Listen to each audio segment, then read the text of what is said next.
Week number 3, as in all other sessions, go over any questions from the last 2 previous weeks. This week we're going to go over knee. The first part here is just go over classifications. Just go generally through them.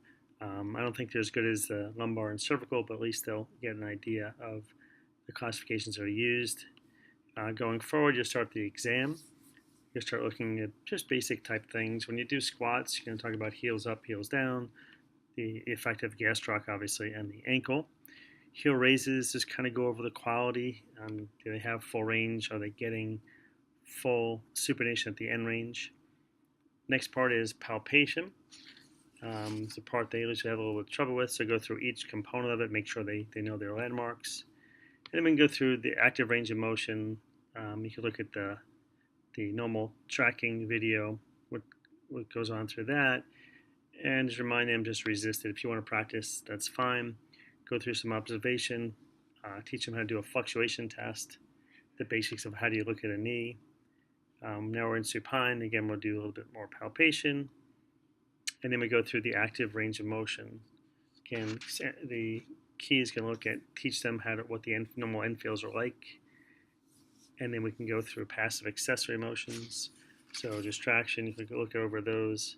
AP, PA, there are videos if you want, posterior glides, etc.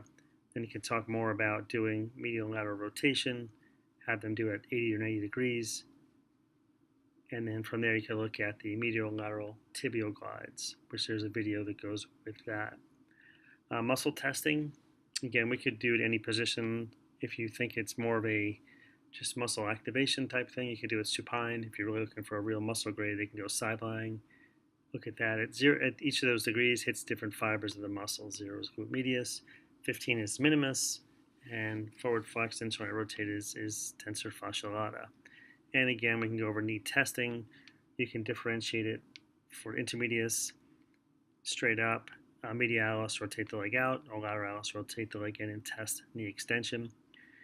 Go through the testing component of it. If they have questions, go through the test with them.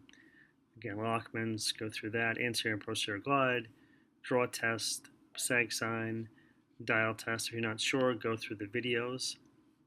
MCL and LCL, again, it's all about more how technique of how they do it. And then you can go over, when you go prone, some of the prone testing. So whatever you think they need the most work on, spend time through that. If you find they're doing fine with palpation, then move on, continue to give them more special tests, etc. And that's it for week number 3.